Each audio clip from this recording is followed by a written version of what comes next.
السلام عليكم، كي دايرين؟ لاباس عليكم؟ ان شاء الله كلكم تكونوا بخير. الوليدات، البنيات، الخوت، الخواتات، مرحبا بكم معايا. اليوم جيت نصايب واحد العصير راه كيبرك مده طويله في الثلاجه، نخليوه ملي نلقاو بحال انا اليوم لقيت الليمون هذا داير 5 دراهم، صراحه زوين وفيه الماء بزاف. بالنسبه لهاد الحامض لقيتو داير 3 دراهم، خديت 2 كيلو ديال الحامض و2 كيلو الليمون. المهم غنبدا على بركه الله. واول حاجه ما تنسونيش في لي لايك واشتراك، جزاكم الله خير الناس القدام، مرحبا بكم داركم. على بركه الله غنقي الليمون هو الاول. ناخذ واحد 2 ليمونات غادا نحكهم بحال هاد الجوجات هادو، يكونوا شويه نديرين بحال هادو، غنخليهم نحكهم.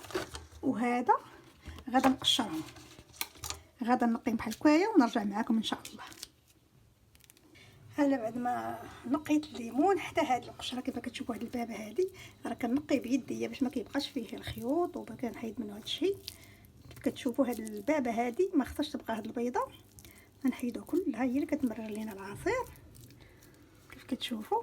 وهنا حكيت دوك 2 ديال البرتقالات او ليمونات وغادا نضيفهم هنا. وان شاء الله باش كيعجبني هاد الليمون الكبير هذا ديال الماكله، ما فيش العظام، ما فيش دوك العظومه نهائيا. كاين الحامض غنلقى فيه بزاف ديال العظومه، بالنسبه لهذا ما فيش. منقي وغادي نضيف هذاك القشره، غير القشره الفوقانيه كيف كتشوفوا. هذا كيتسمى مركز البرتقال، وملي غادي نجبدوه ونزيدوا عليه الماء راه غيجيكم ما كاينش الفرق ديالو. الفرق ما بينه وبين اللي كيتباع في المتاجر، المحلات التجاريه الكبرى. وغادي نزيد هنا لتر ديال الماء وهانتوما معايا. بالنسبه عندي هنا 2 كيلو ديال الليمون او البرتقال، غادي نزيد عليهم معلقه كبيره ديال ملح الليمون، وغادي نزيد 2 لتر ديال الماء في 2 كيلو، وغادي نردهم يطيبوا غير يغلى ليا، ونحسب واحد 20 دقيقه ونطفي عليه. ونفس الطريقه غندير هذا وهانتوما معايا. نفس الطريقه اللي درت الليمون غادي ندير الحامض، نقيته مزيان وحيت له العظومه ديالو، وغادي ندير معلقه ديال ملح الليمون وغادي نزيد واحد شويه. غادي ندير هذيك 2 الحامضات اللي انا حكيتهم، غير القشره الفوقانيه نقيتهم من البابه مزيان ومن العظام ديالو اللي فيه الداخل. وغادي نزيد هاد اللتر ديال الماء باش يطيب ليا بحال هكايا صافي. وغادي نحطو على النار كما قلت لكم 10 ديال الدقائق. غادا يبدا يغلي ونقص عليه نحسب ليه 20 دقيقه ونطفي عليه يبرد. وهنا غنوريكم الليمون راه وجد، نوريكم الليمون وجد معايا. غادا نخليه على جانب يبرد ان شاء الله، ومن بعد نحضر 2 الحامض والليمون ونتلاقاو في التقديم النهائي كيفاش غندير ليه. نتلاقاو بعدا ملي نطحنوه ان شاء الله. غادا نضرب هذا العصير ديال البرتقال ها هو وجد برد، والعصير ديال الحامض ها هو كما كتشوفوا. غادا نضرب هذا هو الاول بالخلاط، غادا نطفي غادا نوقف باش ما نديرش لكم الصداع، ومن بعد نرجع معكم. وبعد ما ضربته في الخلاط كيف كتشوفوا ولا مركز صراحه زوين. هاد العصير كنصحكم تجربوه، غادي ينفعكم في بزاف ديال الحوايج الفواكه مختلف الانواع ديال الفواكه غينفعكم فيها، ولا غير بوحدو بحال هكاك تقدروا تضيفوا ليه شي اضافات. لكن الصراحه زوين ملي غطيبوه وتخلطوه مع شويه ديال الماء معدني ولا ماء غازي ولا اي حاجه. المهم انا ما غادرش السكر، بالنسبه للسكر الناس اللي كيبغيو يديروا السكر يديروا القياس ديالهم، انا ما درتش حتى نبغي نستعملو عاد ندير القياس ديالي. اكتفيت غير بملح الليمون صافي. كما قلت لكم هذا راه المركز ديال العصير صراحه زوين بزاف. غادا نوجدو ان شاء الله كميه كبيره هذه.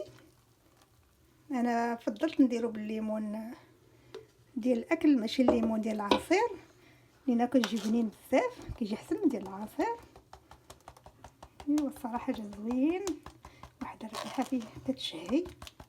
وغادي نوريكم كيفاش تحتفظوا فيه بالمجمد ان شاء الله.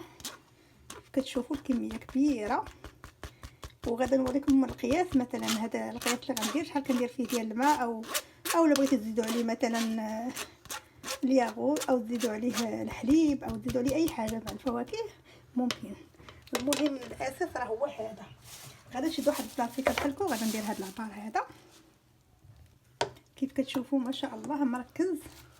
غادا نشد هاد الحك ديال البلاستيك بحال هكا، ندير فيه البلاستيك نلبس عليه، وغادا ندير هاد العبار هذا. بالنسبه لهاد العبار اللي غادا ندير انا، راه غتزيدوا عليه ليطر ديال الماء او ماء غازي او اي حاجه تقدروا تزيدوا عليه بحال هكا، كيتخفف ومنها كيدير.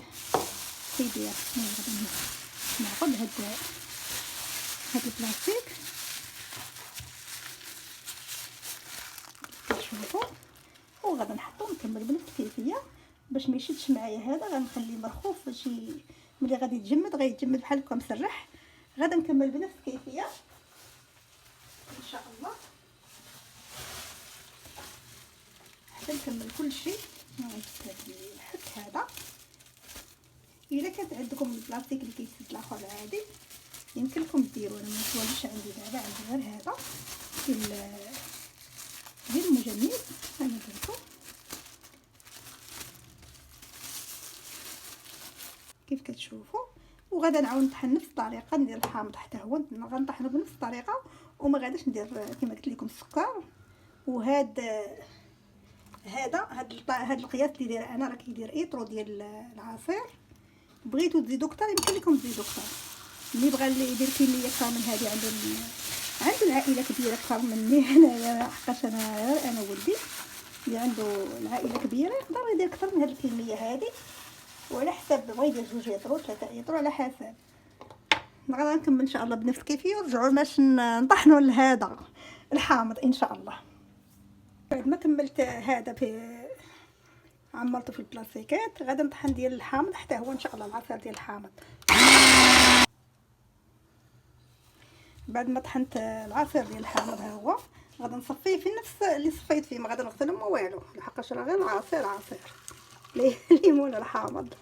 صراحه راه هذا كيجي مركز حتى هو زويون. انا خويته كله كيف كتشوفوا كيجي زوين مركز. الحامض صراحه زوين بزاف، تقدروا تزيدوه مع اي حاجه. كما قلت لكم انا السكر راني ما درتوش. شوف نقيت العظومه حتى عيت وبقاو ماشي مشكل، راه ما تصفوا غيطلقوا المروره. وانتم ما ديروش بحالي، نقيوه مزيان من العظومه ديالو صافي. وغادا ندير نفس الطريقه. غادا نهز بهذا نحط الورقه اللي غنهضر بها. غادا ندير 1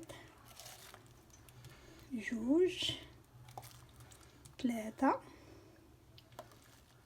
صافي، غير 3. نزيد واحد شويه. هادو كيخلطوا ليطر ديال الماء. كما قلت لكم نفس الطريقه تقدروا ديروا ماء غازي، ديروا اي حاجه، ديروا ماء عادي ماء غازي ماشي مشكل. بهذه الطريقه راه ما كيشدش البلاصه بزاف تشربوا، ومنها كنلقاو شي حاجه موجوده وسهله.